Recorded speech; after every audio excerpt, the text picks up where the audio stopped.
The alien baron lounged on his massive throne, his deep purple skin glowing under the artificial lights. His yellow eyes gleamed with amusement as he waved a lazy hand toward his daughter, who sat motionless in a hovering chair beside him. "You want a reward, human?" the baron sneered. "Fine, take my daughter. She's of no use to me."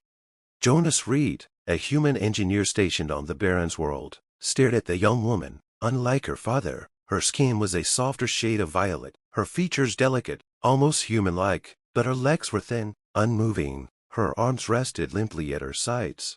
Jonas clenched his fists. He had spent years earning the baron's trust, fixing his starships, upgrading his planetary defenses. Now, the alien lord thought it amusing to toss his own disabled daughter at him like a joke. But Jonas didn't see a joke. He saw a challenge. He turned to the young woman. "What's your name?" She hesitated, her golden eyes flickering with uncertainty. "Sivara," she murmured. "Come with me," Jonas said. He didn't ask. He simply turned and walked away. The baron laughed, his deep voice echoing through the hall. "She's yours now, human. Let's see how long you keep her." Sivara was quiet during the journey to Jonas' small workshop on the outskirts of the city. The technology of her people was advanced, but their medicine had failed her. She had been paralyzed since birth, her father seeing her as nothing more than a burden. Jonas, however, was an engineer, not a doctor, and engineers didn't accept failure. "I've seen exoskeletons on Earth that let paralyzed people walk," Jonas told her that night, "but I don't want to just make you walk, I want to make you strong." Sivara's lips pressed together. "My father." "I don't care about your father," Jonas interrupted. "What do you want?" She hesitated. No one had ever asked her that before. "I want to move," she whispered. "I want to be free." Jonas nodded. "Then let's get to work." The next few months were grueling. Jonas worked night and day, designing a powered exoskeleton that would integrate seamlessly with Sivara's nervous system. Her alien biology presented challenges, but she proved to be a fast learner, helping him adjust the design to fit her needs. The first time she stood, she nearly collapsed, but Jonas caught her. "Easy," he said, tightening the feet of the exoskeleton support system. "Your muscles are weak, but we'll fix that." Every day, she trained. At first, she needed Jonas' help to walk, but soon, the exoskeleton responded to her thoughts as if it were a part of her body. And then came the real test. Jonas had modified the exoskeleton beyond simple movement. He had added enhancements, enhanced reflexes, increased strength, speed. Sivara wasn't just learning to walk. She was becoming something more. The first time she sprinted across the training ground, she let out a laugh, wild and free. The first time she lifted a piece of machinery twice her weight, her eyes burned with newfound confidence. Jonas grinned. "Your father won't recognize you." The baron's court was full when Sivara walked in. She no longer needed the hovering chair. She strode with purpose, her head high, her exoskeleton sleek and powerful, a fusion of human and alien technology. Guests filled the hall. The baron's laughter died in his throat as he stood. "What is this?"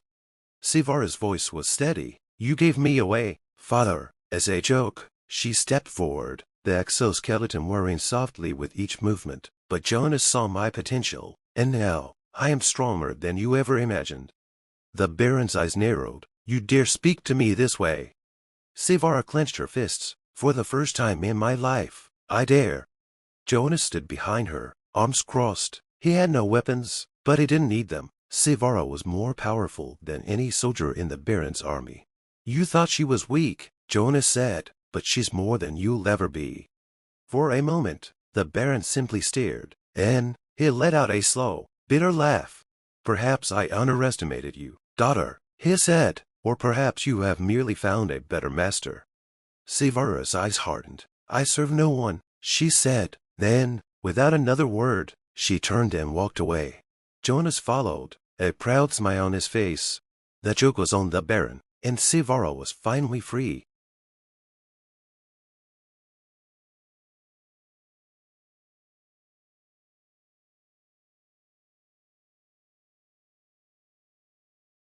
The hall of the alien baron's estate was grand, lined with banners from 100 conquered worlds. Kieran stood in the center, A lone human surrounded by towering alien nobles. Their eyes glowed in amusement as the Baron, a hulking figure with shimmering blue skin, stepped forward. You wish to prove your race's worth, the Baron's voice rumbled. Then take my daughter. The nobles laughed, a deep, guttural sound. Kieran's eyes flicked to the girl seated in a hovering chair beside the Baron. Her body was frail, her limbs still, her large violet eyes unreadable. This is a joke, isn't it? Kieran said. The Baron's grin widened, revealing sharp teeth. She is useless to me, but humans boast of their ability to saw potential where others see none. Show me. Kieran knew this was a trap. Refuse, and he would insult the Baron. Accept, and he would be mocked. But he had faced worse odds before. He turned to the girl. My name is Kieran, he said. What's yours? For the first time, the girl moved just her lips. Sira, she whispered. Kieran nodded. Then let's go, Sira. The Baron waved them off, still laughing. Try not to break her. Back on Kieran's ship, he assessed Sira's condition. Her limbs were weak, almost lifeless. The Baron's people, the Jadari, were a warrior race. Those born without strength or abandoned or, in Sira's case, kept as an embarrassment.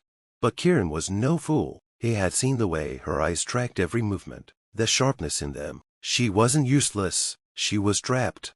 I can't walk, she admitted as he ran scans. Not yet, Kieran said. He worked tirelessly. Advanced exoskeletal tech could reinforce her body, but it wasn't enough. Strength alone wouldn't help if her own mind had been trained to accept weakness. He started with small steps. Your father said you're worthless, he told her one evening. Do you believe him? Sira hesitated. I don't know. Then let's find out. Kieran dialed a suit for her, sleek, responsive. At first, it did all the work, moving her like a puppet, but little by little, he adjusted it, forced her muscles to engage. It was agony at first. She fell, she failed, she cursed him. But she never quit.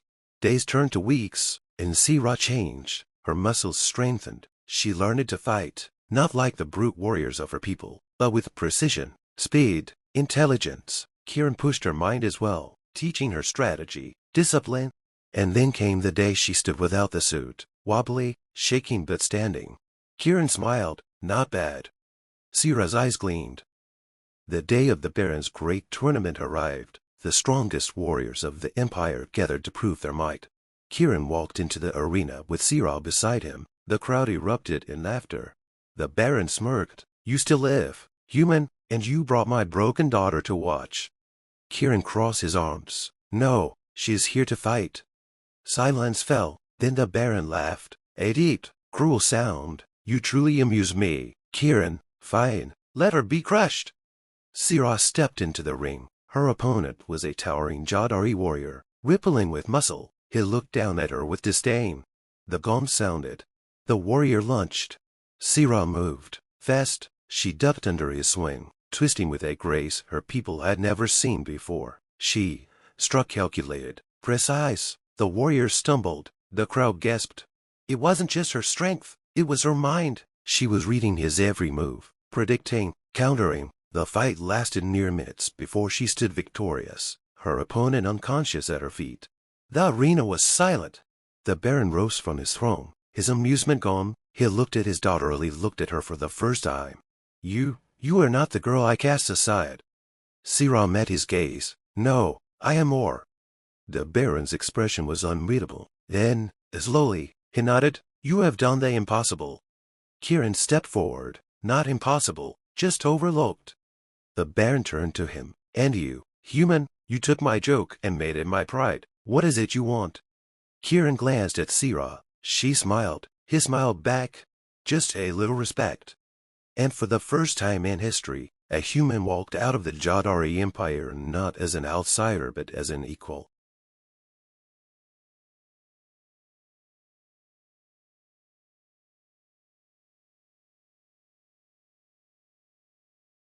The grand hall of Baron Zyral's estate was filled with the usual sounds of alien nobles laughing, drinking, and boasting about their riches. The Baron himself, a towering figure with deep purple skin and sharp golden eyes, sat at the head of the long table, watching his guests with amusement. Tonight was a night of entertainment, and his latest human guest, Captain Elias Carter, was to be the centerpiece of the joke. Elias stood stiffly, aware that the Baron's so-called generosity was laced with cruel humor. He had come to negotiate trade routes, but instead, Cyrus had called for silence and presented Elias with an unexpected gift. "This," Cyrus said, gesturing lazily, "is my daughter, Sina." A hush spread over the hall as a young alien woman was brought forward. Unlike the proud and strong forms of her kin, Silna's body was frail, her legs motionless beneath her. Her violet hair hung over her downcast face. The way the others smirked, Elias knew this was meant to humiliate both him and her. "I give her to you," Cyrus said, his voice dripping with mockery. "Consider it a reward for your service." The laughter that followed was cruel and filled with pity.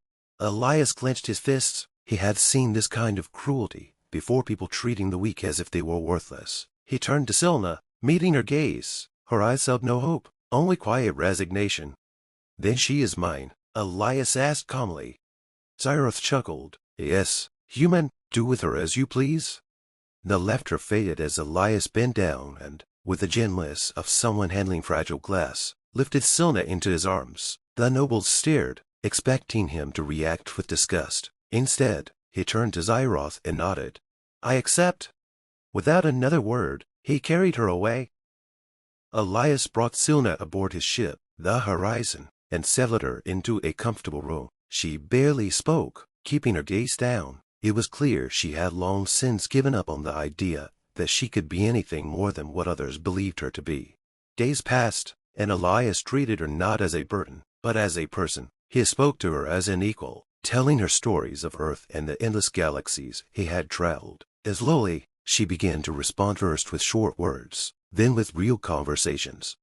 One evening, as the stars stretched endlessly beyond the viewport, Elias asked, "What do you want, Sina?" She hesitated before whispering, "I want to be strong." Something inside him tightened. "Then we'll make that happen." The ship's medical bay held technology far beyond what Cyrus had ever offered his daughter. Scans showed her condition wasn't irreversible. Her nerves were damaged but not being repaired. With effort, training, and the right equipment, she could regain movement. It wouldn't be easy. The road ahead was filled with pain and struggle, but Elias had seen warriors rise from worse. He didn't offer her false hope. "It will hurt," he told her honestly. "It will take time." Silna lifted her chin. "Then let's begin." The days turned into weeks. At first, simple movements exhausted her. Her muscles had wasted away from years of neglect. But Elias was patient. When she failed, he didn't scold her, simply helped her try again. The ship's AI assisted in designing a neural brace, a device to support her legs as they regained strength. The first time she stood, even with assistance, she wept not out of sadness, but from the overwhelming realization that she was no longer trapped in her own body. "You're doing it," Elias said, steadying her. She gripped his arm, shaking but determined. "I want more." And she got more. Bit by bit, step by step, she reclaimed what had been stolen from her by years of neglect. Strength returned to her limbs. Balance became second nature. She trained with Elias, learning to fight, to move, to exist beyond the limits her father had placed on her. She wasn't just surviving, she was becoming something new. Months later, the Horizon returned to Cyrus's estate. The same nobles gathered, expecting Elias to return with nothing but complaints about the broken daughter he had been given. Instead, when Elias stepped forward, he did not walk alone. Silna followed, no longer the frail, voiceless girl they had mocked. She carried herself with confidence, dressed in a pilot's uniform, her eyes burning with something none of them had seen before: strength. Cyrus rose from his throne, disbelief flashing across his face. This is impossible." Silna met his gaze without fear. "No, father, it was only impossible because you never let me try." The hall fell silent. The nobles, once so amused by her weakness, now stared in shock. Elias smiled. "I suggest you remember this moment, Baron. You laughed at her once. You won't make that mistake again." Cyrus' lips pressed into a thin line, but he said nothing. He had lost something greater than pride, had lost control over the daughter he had cast aside. Silna turned without another word, walking beside Elias back to the Horizon. leaving behind the world that had once kept her caged. As the ship soared into the stars, she looked at Elias and asked, "Where to next?" He grinned, "Anywhere you want." And for the first time in her life, she truly believed it.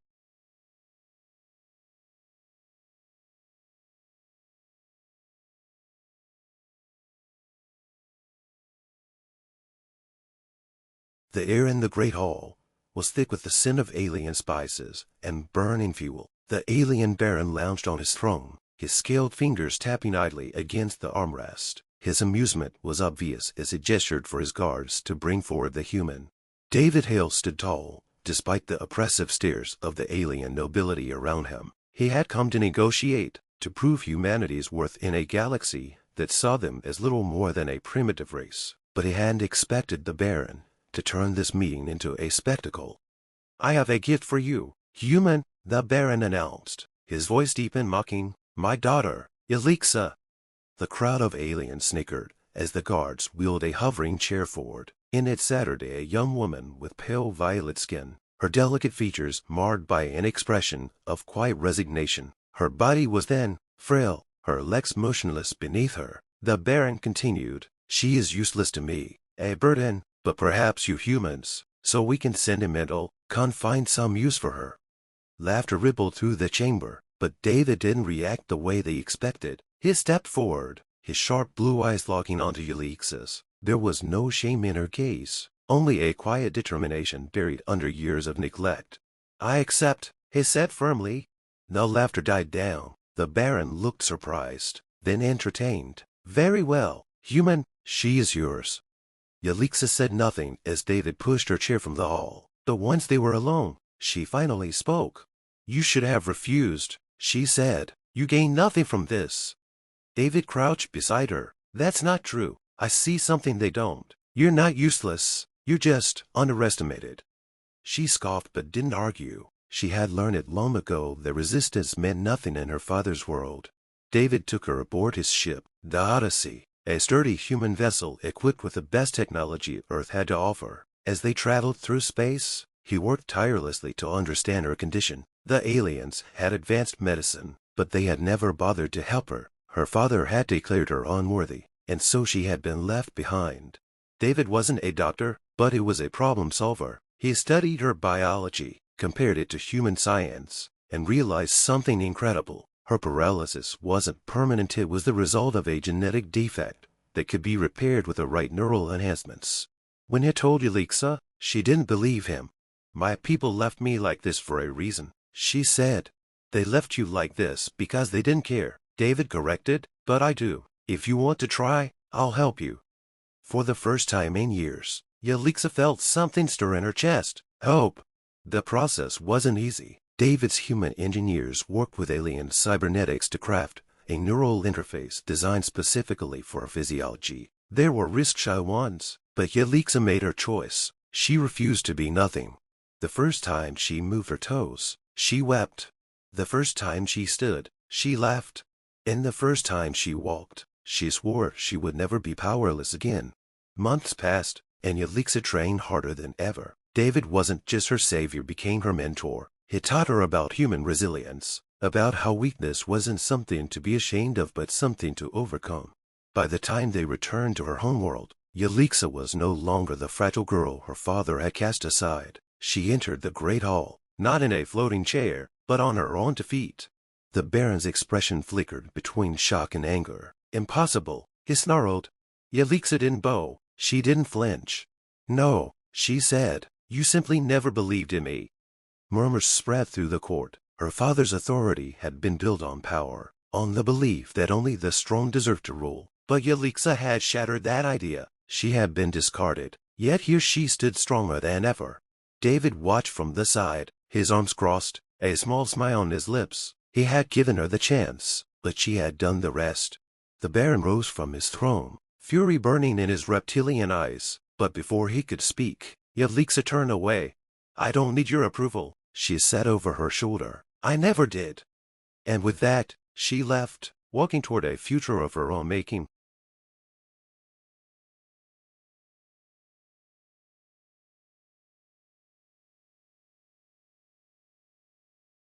Joran stood before the towering alien baron, his heart pounding. The baron, a reptilian warlord named Vekrith, ruled over this corner of the galaxy with an iron grip. He had summoned Joran, a human engineer, to his court for reasons unknown. The massive throne room was filled with nobles from Vekrith's species, their slip-jeweled eyes glinting with amusement. Joran had heard stories of their cruelty, but he hadn't expected to be the target of their entertainment. Vekrith leaned forward, his skilled lips curling into something that might have been a smile. "Human, you have impressed me with your so-called ingenuity," he said in a mocking tone. "Perhaps you can solve a problem even our greatest minds have failed to fix." With a flick of his clawed hand, Tugard stepped forward, carrying a young woman. Her body was frail, her limbs thin and unmoving. Her eyes, however, were sharp, burning with intelligence. She was Vekrith's daughter. "She is broken," the baron sneered. "A useless burden. I give her to you as a gift, or perhaps a joke. Do with her as you will." Laughter echoed through the hall. Joran clenched his jaw. He had seen cruelty before, but to treat one's own daughter as a discarded object was beyond barbaric. He looked into her eyes. She did not speak, but there was no mistaking the silent plea within them. He turned back to the baron. "I accept," he said. The laughter died down. No one had expected that. Vekrith waved him off with a smirk, clearly thinking Joran was wasting his time. Joran took the woman we learned was named Selene and left the palace without another word. For weeks, he worked tirelessly in his small workshop, studying Selene's condition. Her muscles were atrophied, her nervous system damaged from birth, but her mind was sharp, possibly the sharpest he had ever encountered. Despite her condition, she had taught herself to read, analyze data, and even design small machines using only voice commands.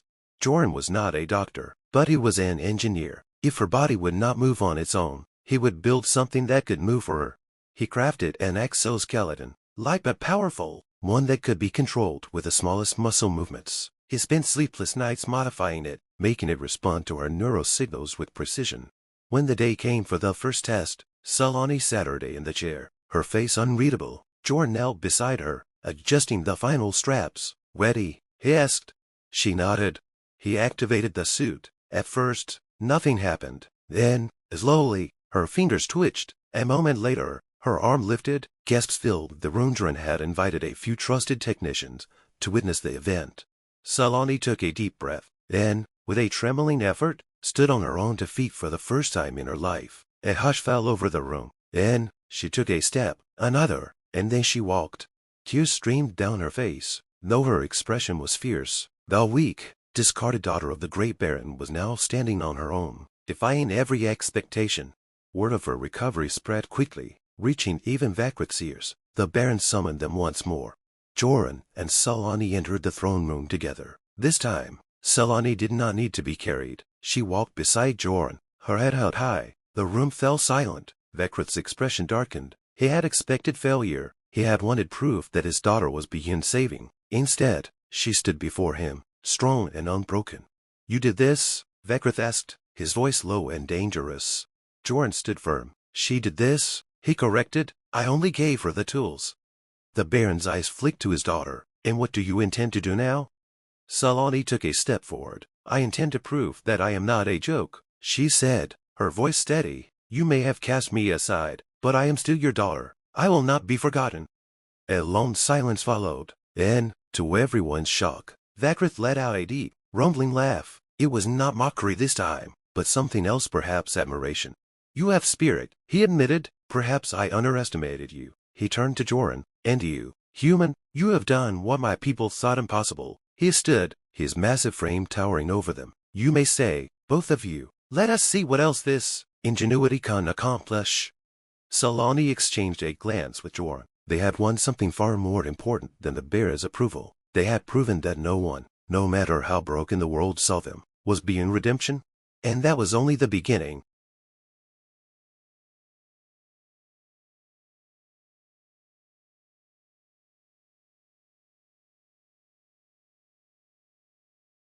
Yarek stood stiffly before the alien baron, his jaw tight. The baron's yellow eyes gleamed with amusement as he gestured to the girl sitting silently in a hover chair beside him. "She is yours now, human," the baron said, his voice thick with mockery. "Consider it a reward."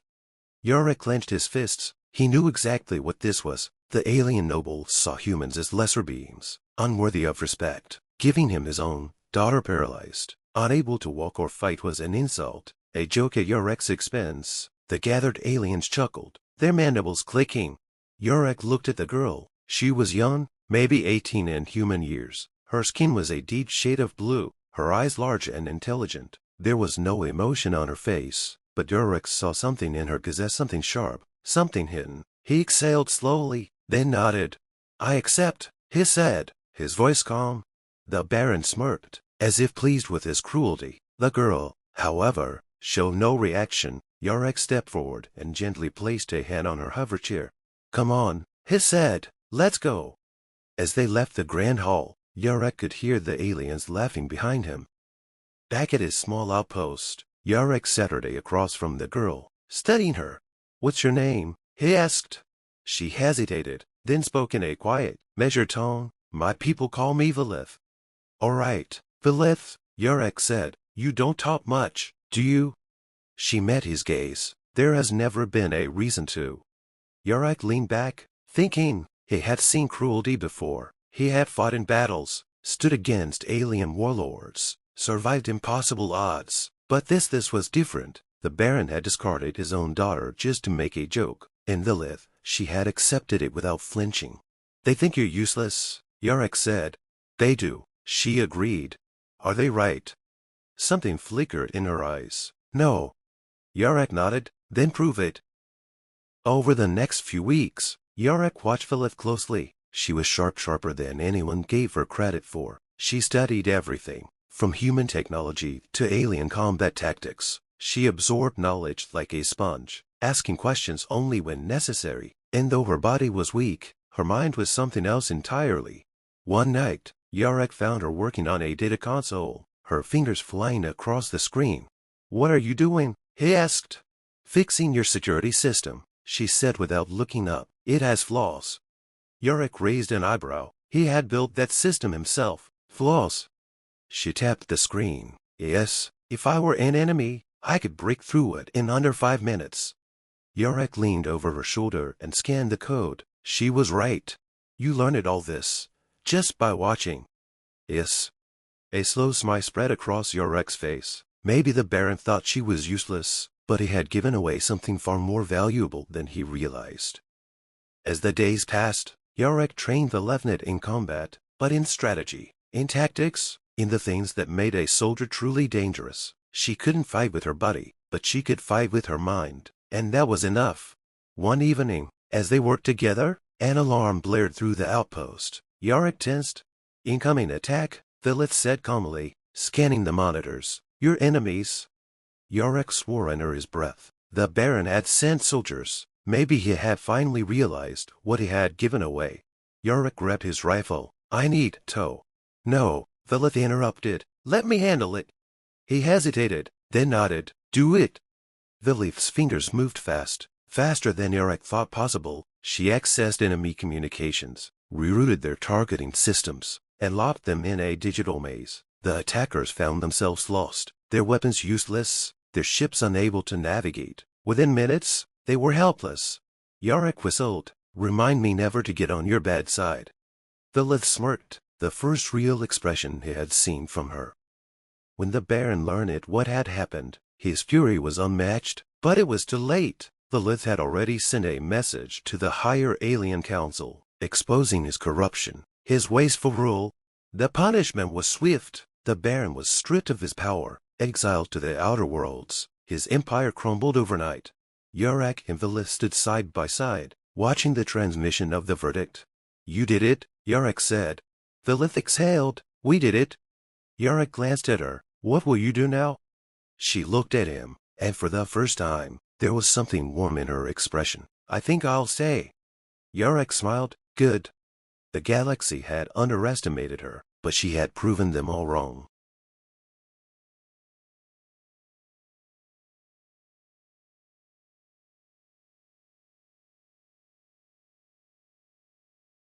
The marketplace on Drelth-7 was filled with the scent of burning metals and the hum of alien languages blending together. Captain Elias Van stood with arms crossed, staring at the towering figure before him. Baron Vort, a reptilian noble with gleaming gold scales and a cruel smirk. "You amuse me, human," Vork said, his sharp teeth glinting in the neon light. "I have a gift for you."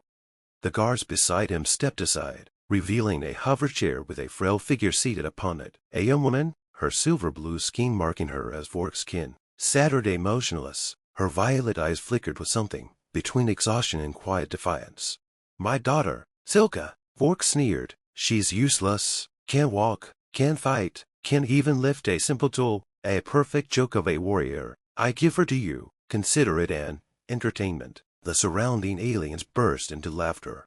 Elias' jaw tightened. He had seen cruelty in many forms, but this was something worse. See father discarding his child as a joke. He took a slow breath, looking at Silka. She didn't lower her gaze in shame like the others expected. Instead, she met his eyes, steady and calm.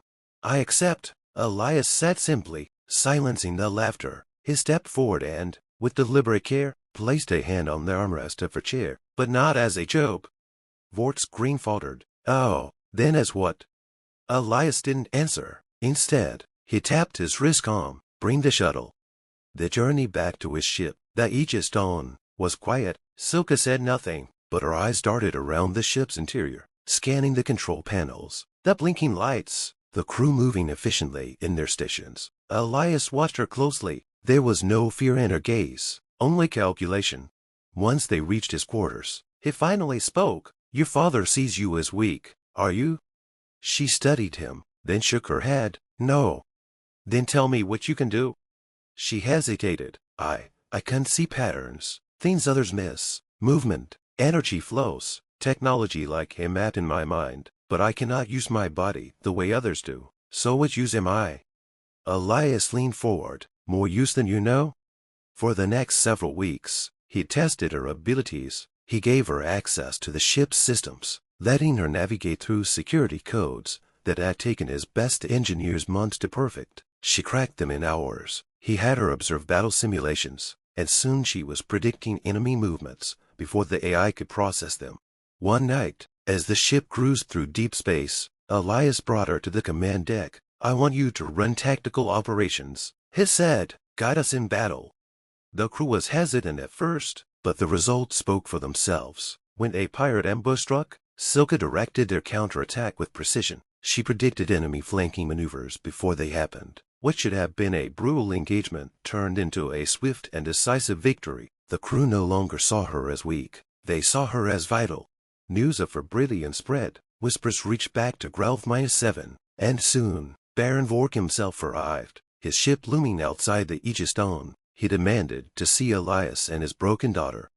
The confrontation took place in the hangar. Vork stepped forward, his usual arrogance tempered with suspicion. "I hear strange things, human, that my daughter may joke eyes now, something else." His eyes locked onto Silka, who Saturday in her hover chair, unmoved. "Tell me, is this true?" Silka met his gaze with quiet confidence. "Yes." Vork chuckled, shaking his head. "Impossible." Elias stepped between them. "No, not impossible. You never saw her for what she is, but I did." Vork's expression darkened. "And what is she, then?" "The mind that won my last battle before a single shot was fired, the strategist who turned my crew into an unstoppable force. She is not weak, she is extraordinary." For the first time, Vork looked at his daughter, truly seeing her. His smirk faded, replaced with something unreadable. "You claimed she has worth."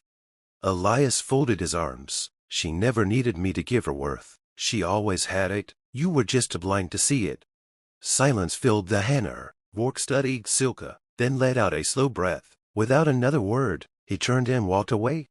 As his ship departed, Silka looked at Elias. "That's the first time he's ever looked at me without disgust," she admitted.